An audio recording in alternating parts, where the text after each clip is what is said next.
Jesus was illustrating for us, and that's what he was operating in there.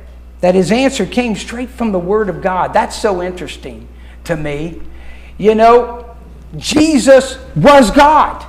And he's operating as a man. He didn't just say what he wanted to say or what he could have said as God. He quoted from what God has already said. He resorted to exactly what you and I must resort to in every temptation and every trial of life.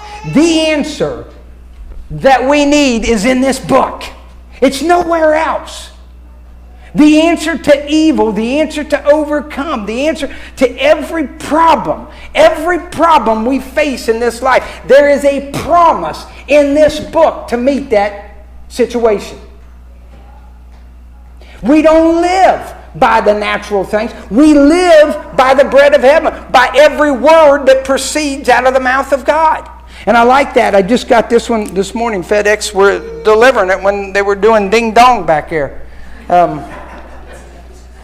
That was the doorbell going off. I like to get different translations and read through them, and just you get a different feel and you learn things. This one for this verse, this is the Passion translation, and it says it this way.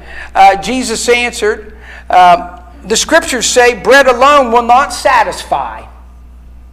This is why there are people today that are multi-millionaires, but yet they're not satisfied.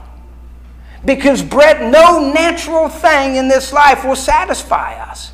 This is why people spend their entire lives, if I could just get this job, or if I could just get hooked up with this babe, or if I could find that dude, then I would be happy for about 10 minutes. No human thing is going to satisfy us in this life. Bread alone will not satisfy, but true life is found in every word which constantly goes forth from God's mouth. Oh, I want you to hear that part today. You know, the Bible is not just something that God has said and we look back at it and we reverence it as a historical thing, but it is something that is alive, that God is still speaking. These words that I am declaring to you today, God is still speaking them. He's constantly speaking to His people. Are we hearing? That's why Jesus said to the churches in Revelation, he who has an ear, let him hear what the Spirit is speaking, is saying to the churches. Or, you know, you got these